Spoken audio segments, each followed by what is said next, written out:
O fim vai vir. Isso aí vai acontecer, já está descrito. Não há nada que o homem possa fazer para mudar isso. A grande questão é, você está preparado? Quando nós divulgamos essa série de estudos, colocando os sinais do fim, nós falamos do fim do mundo e de que usaríamos vários recursos audiovisuais. Tudo isso para criar uma expectativa e para trazer pessoas. Nosso objetivo é falar de Jesus. Nós estamos falando de Jesus desde o início. E apesar de gerar muita especulação, e haja especulação nesse assunto, os sinais que a palavra de Deus traz não são para nós tentarmos acertar a data. A história mostra de vários homens que disseram, vai vir tal dia, não deu, vai vir depois, errei. E assim, e tem sempre isso. Muitos dizem, Jesus vem agora, até tanto tempo ele vem. Os sinais da palavra, eles não servem para nós tentarmos acertar que dia Jesus vem. Quais que são os objetivos? Por que a Bíblia ensina sobre o fim?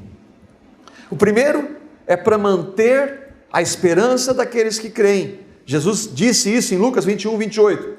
Quando começarem a acontecer estas coisas, tudo isso, Lucas 21 é a mesma coisa de Mateus 24. Quando acontecer essas coisas, levantem-se e ergam a cabeça, levantai as vossas cabeças, porque a vossa redenção está próxima. Ui, que medo, não, Jesus está voltando. Levante as cabeças, fique atento, pode ser que ele volte na nossa época, pode demorar mais.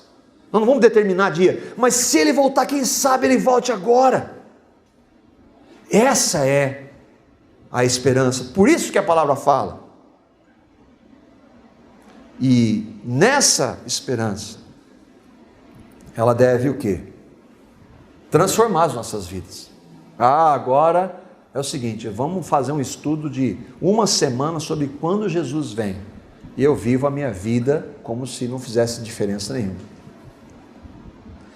2 Pedro 3,11, lembra? Nós lemos o 10, lemos o 12. Ele fala da esperança, aguardando a vinda, mas ele diz assim, visto que tudo isso será desfeito, que tipo de pessoas, vocês que professam a Cristo, é necessário que sejam? E aí eu queria trabalhar então, para nós terminarmos aqui em alguns minutos, a expectativa da volta de Cristo deve afetar as nossas vidas aqui e agora. E a gente precisa de duas bases para isso. A primeira base é, você precisa conhecer Cristo. Você não precisa de uma religião. Eu sou da religião A, eu sou da religião B. Isso não interessa, não faz a menor diferença para Deus. O que é fundamental quando a gente fala disso é conhecer esse Jesus que vem sobre as nuvens com poder e glória. É conhecê-lo intimamente, não é conhecer um monte de regrinha que fala dele. Não é conhecer o livro dele. Não é tentar obedecer as leis dele. É conhecer a ele. Conhecer a Cristo. Por quê? Porque Colossenses diz que tudo foi criado por ele e para ele. Jesus é o centro do universo. Tudo gira em torno dele. E é ele que nós precisamos conhecer. Nós precisamos ter um relacionamento com ele. Precisamos ter uma experiência que a Bíblia chama de novo nascimento. Precisamos crer numa experiência que a Bíblia diz na nossa morte e ressurreição com Cristo. Precisamos crer e receber a Cristo como Salvador e Senhor das nossas vidas. A Bíblia nunca diz, você precisa participar da religião A ou B para ser aceito por Deus. Eu e você precisamos conhecer a Cristo. E se você não sabe o que é nascer de novo, o que significa nascer de novo, muito provavelmente você não conhece a Cristo. Você pode até participar da religião, seja ela qual for. Se você não sabe o que é nascer de novo, você precisa saber. E isso significa conhecer a Cristo. Nascer de novo, receber a Cristo como Salvador e Senhor, ser convertido, ser regenerado, ser salvo, ou ter o nome escrito no livro da vida. Todas essas expressões mostram algo que Deus fez na pessoa daqueles que creram em Jesus. São formas diferentes para falar da mesma realidade. E que eu e você precisamos. Senão a gente vai ficar discutindo isso e não vai levar a nada. Não vai ter importância. Como se conhece a Cristo? Nascer de novo é uma das expressões. De onde se tirou isso? João capítulo 3, versículo 3, Jesus declarou: eu digo-lhe a verdade, ninguém pode ver o reino de Deus se não nascer de novo. E Jesus disse, não por coincidência isso, ele disse para um grande religioso. Aquele homem era um grande religioso, ele falou assim: Nicodemos, você precisa nascer de novo para fazer parte do meu reino, aquele que eu vou estabelecer quando eu voltar. Nascer de novo não é vir à igreja, não é cantar na igreja, não é dar dízimo, não é dar oferta, não é ler a Bíblia, não é orar, conquanto tudo isso faça parte de uma vida de alguém que nasceu de novo. Mas fazer isso não é nascer de novo. Nascer de novo é conhecer uma pessoa, esse Jesus que nós estamos falando desde o início. Conhecê-lo pessoalmente. Mas como é que se conhece Jesus? Você não vê Jesus, você não toca Jesus, você não sente Jesus. É pela fé, só pela fé. Como é que se tem fé? Quando nós lançamos a palavra, ele se revela, o Espírito revela Jesus pela palavra. Como que isso acontece? E uma vez eu me lembro, no primeiro estudo aqui que nós fizemos, nós falamos, você precisa nascer de novo. E nós enfatizamos muito o novo nascimento. E aí uma pessoa chegou e falou assim, eu só não entendi uma coisa, o que significa nascer de novo? Por que ela não entende? Porque isso só vem por revelação de Deus. Por isso que nós oramos, falamos, Senhor, revela, porque eu não posso fazer isso. Não existe argumento, ferramenta que possa convencer alguém sobre isso. Mas, então por que você fala? Porque nós cremos que Ele faz. Palavra dele, nós cremos que Ele pode. Como isso acontece? Quando você ouve a palavra de Deus, a Bíblia diz, a fé vem pelo ouvir, e ouvir pela pregação de Cristo. A fé que leva à salvação vem pela pregação. Por isso nós estamos de uma maneira diferente, high-tech. Nós estamos citando a palavra de Deus, que é o que importa. A fé vem pelo ouvir e ouvir pela palavra de Cristo. Você vê então que é um pecador. A Bíblia diz que não há nenhum justo, nenhum sequer. Você e eu não somos boas pessoas. A Bíblia diz que nós nascemos em pecado. E eu, ainda que eu tenha nascido numa igreja evangélica, eu nasci em pecado. E com isso eu já estou separado de Deus. Agora, porque eu nasci em pecado, eu cometo os inúmeros pecados que eu cometo e que você sabe que você comete. Ah, mas eu não faço coisa tão ruim. A Bíblia diz também que se você tropeçar em um só ponto da lei, você é culpado de todos os outros. Eu nunca matei. Se você mentiu, é como se você fosse um assassino. A lei de Deus nivela todo mundo debaixo do pecado, para usar de misericórdia com todos. Eu e você somos pecadores. A fé vem pelo ouvir. Ouvimos a palavra que somos pecadores. E aí, a tendência é, eu tento mudar, eu tento fazer, eu tento seguir pela minha religião. A minha religião estabelece regras, eu vou tentar. Eu não consigo. Eu tento obedecer os mandamentos. Não consigo. Eu tento obedecer para ganhar alguma coisa de Deus. Não consigo, não é possível. Eu ouvi a palavra, eu sei que eu sou um pecador, eu tento fazer, mas eu não posso. Não adianta tentar. Paulo diz, ninguém vai ser justificado diante de Deus pelas obras da lei. O que ele quer dizer? Ninguém vai chegar diante de Deus, Deus, eu fiz, eu tentei. Ele diz assim, ninguém vai ser aceito diante de Deus por obedecer. Deus não aceita. Então você ouve que, mesmo assim Deus ama você. Mesmo eu e você sendo o que nós somos, Ele ama assim mesmo. Não dá para entender isso. Por quê? Por que não dá para entender? Porque eu e você amamos condicionalmente. Depende do que você faz para eu te amar. O nosso amor é condicional, mas Deus nos ama, Ele prova o seu amor para conosco, pelo fato de Cristo ter morrido por nós, sendo nós o que nós somos, pecadores. Eu ouço a palavra de Deus, vejo que eu sou um pecador, vejo que eu não posso mudar, eu tento, não consigo, mas mesmo assim eu vejo que Deus me ama.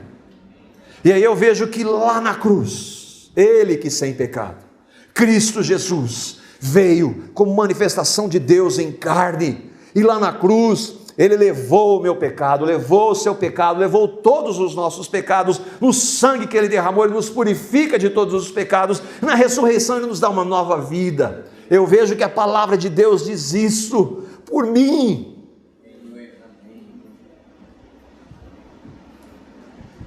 Eu vejo que Ele fez isso por amor. E Ele fez isso absolutamente de graça. Pela graça sois salvos, mediante a fé. E isso, a fé não vem de vocês, é dom de Deus. Não vem das obras para que ninguém se glorie.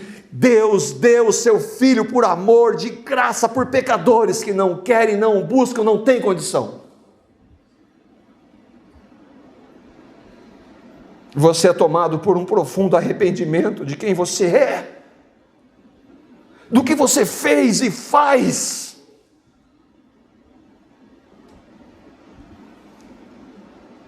Você diz como Davi: meu Deus, o meu pecado, ele está sempre diante de mim.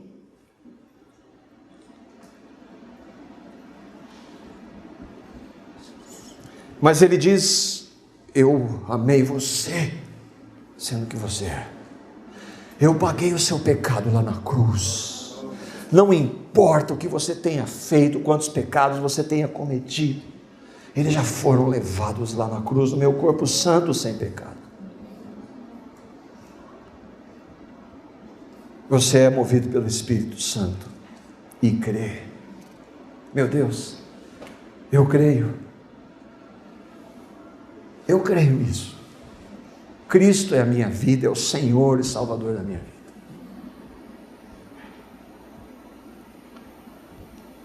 Eu posso dizer daí: eu estou crucificado com Cristo. Eu vivo não mais eu, mas Cristo vive em mim. E a vida que agora eu vivo aqui, eu vivo pela fé no Filho de Deus, o qual me amou e a si mesmo se entregou por mim.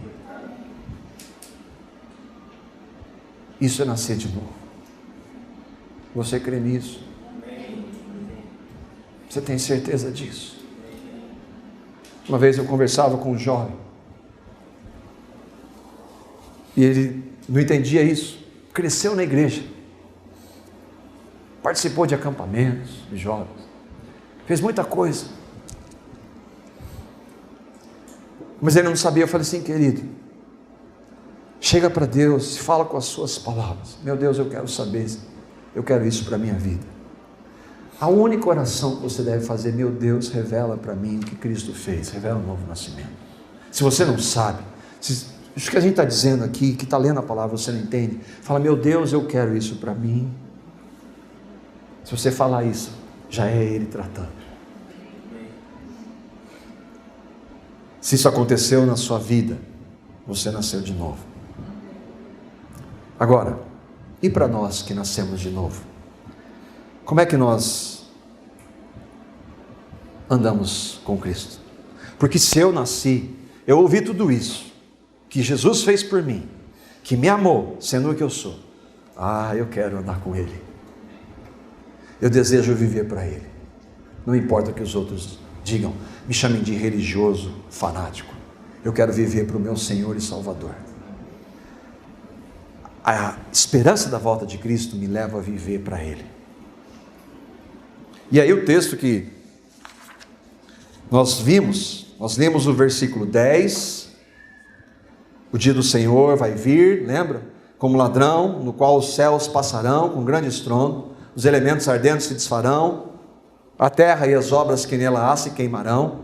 Mas no versículo 11, ele está falando para mim e para você, que nascemos de novo, e presta atenção no que ele está dizendo. Olha o que o versículo 11 está dizendo para mim e para você, se eu e você cremos, você que disse amém. Bom, já que, visto que tudo será assim desfeito, as coisas desse mundo, dinheiro, bens, prazer, entretenimento, e este mundo vai tudo para o fogo, e é isso que vai acontecer mesmo. Visto que tudo será assim desfeito, que tipo de pessoas é necessário que vocês sejam? Você confessa, Cristo é a sua vida? É. Nasceu de novo? Sim. É Salvador e Senhor? Sim. Que tipo de pessoa é necessário que eu e você que confessamos sejamos? Pedro está falando aqui para cristão, como conosco que nascemos de novo. Como é que nós devemos viver?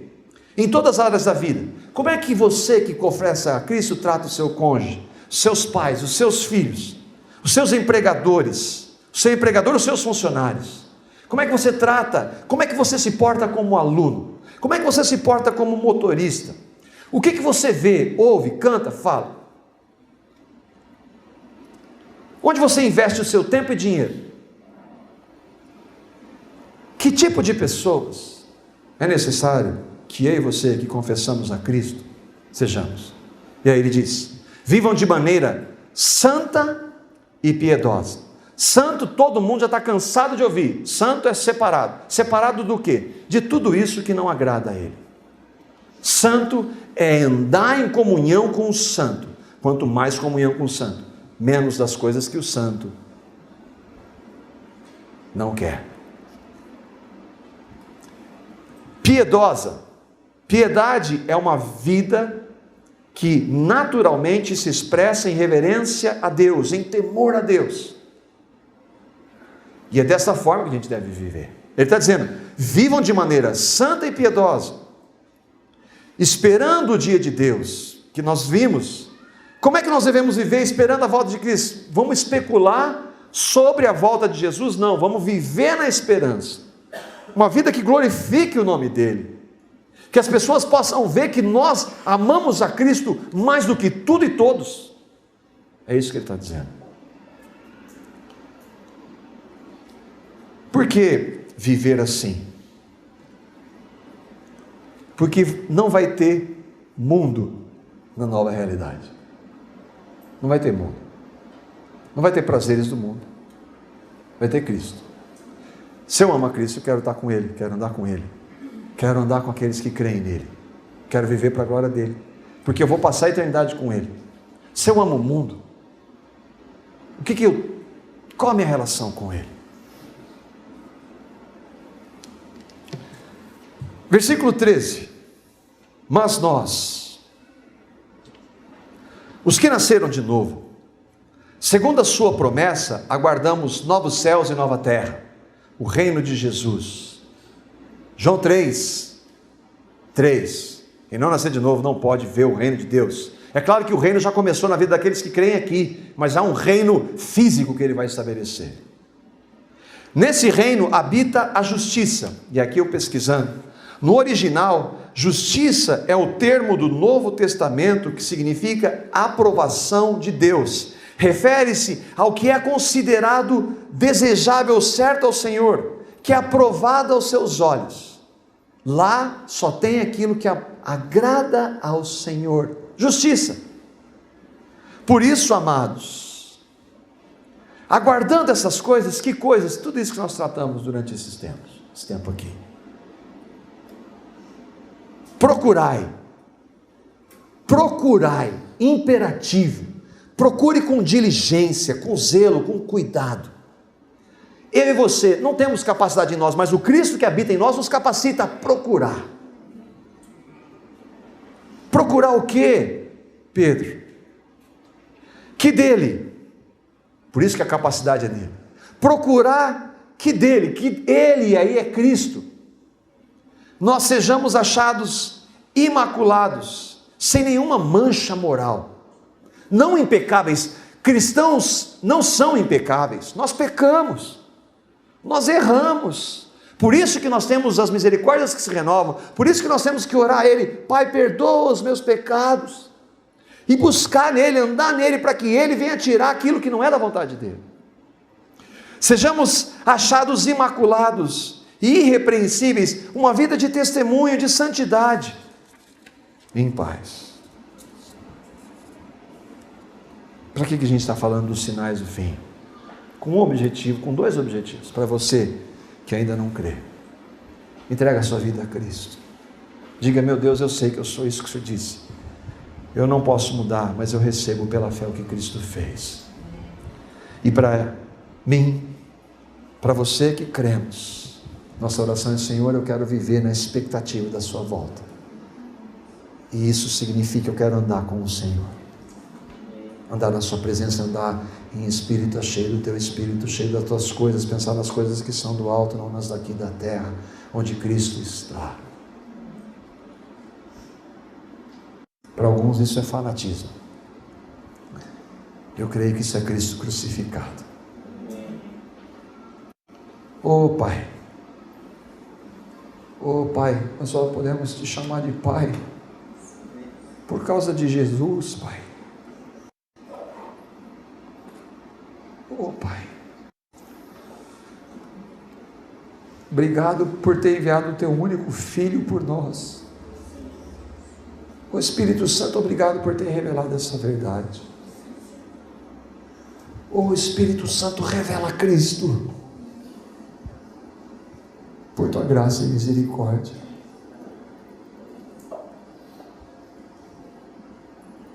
Forma Cristo em nós, Senhor. Desperta isso no meu coração cada vez mais, dos meus irmãos aqui, para que a gente te busque, para que a gente ande na sua presença, aguardando a bem-aventurada esperança, o aparecimento em glória do nosso Senhor e Salvador Jesus.